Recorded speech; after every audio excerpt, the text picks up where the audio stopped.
বিসমিল্লাহির রহমানির রহিম।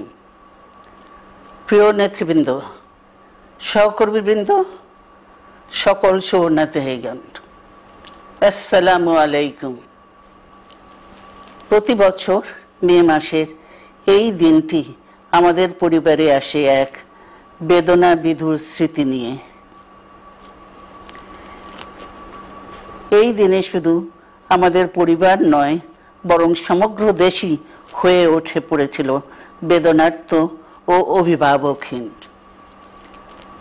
আমাদের প্রিয় মাতৃভূমি বাংলাদেশের জন্মের সাথে জড়িয়ে থাকা এক অবিচ্ছেদ্য নাম শহীদ প্রেসিডেন্ট জিয়াউর রহমান, যে চট্টগ্রাম থেকে স্বাধীনতার ঘোষণা করে তিনি এ দেশের সাথে তার নাম অবিচ্ছেদ্য করেছিলেন।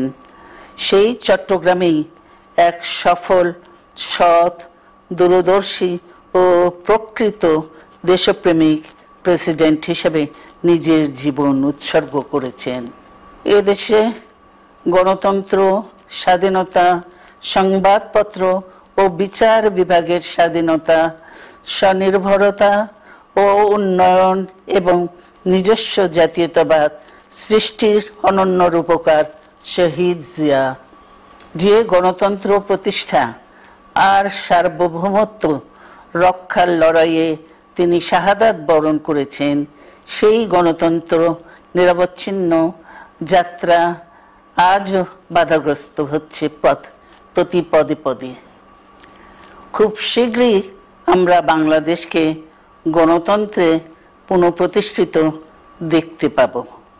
এই হোক শহীদ জিয়ার শাহাদাত বার্ষিকীতে আমাদের অঙ্গীকার। এই লক্ষ্যে সুশৃঙ্খলভাবে এগিয়ে চলার জন্য আমি বিএনপির সকল পর্যায়ের নেতা কর্মী ও দেশবাসীর প্রতি আহ্বান জানাচ্ছি।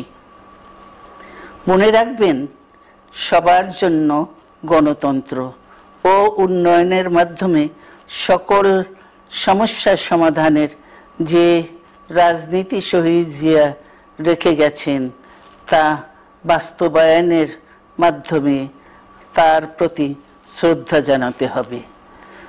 আমরা তার বিদায়ী আত্মার মাগফিরাত কামনা করছি। আল্লাহ হাফেজ। বাংলাদেশ জিন্দাবাদ।